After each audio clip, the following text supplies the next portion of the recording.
Gagawa tayo ng kapsa. Bismillah. Lalagyan ng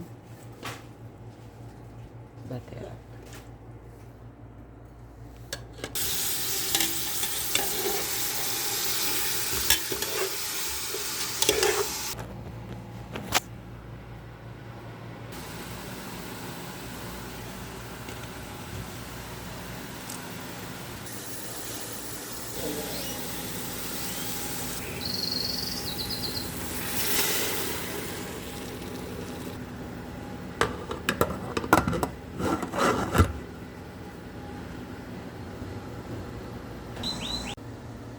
Ayan guys, tinanggal ko yung karne.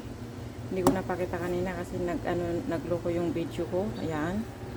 Nilagay ko dyan. Ilalagay ko yung rice na binabad ko ng mahigit 1 oras. Ayan, nalagay ko na.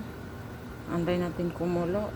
Mawala yung Tapos ibabalik yung karne sa taas. Tapos ilalagay din yung pinreto ko na sibuyas.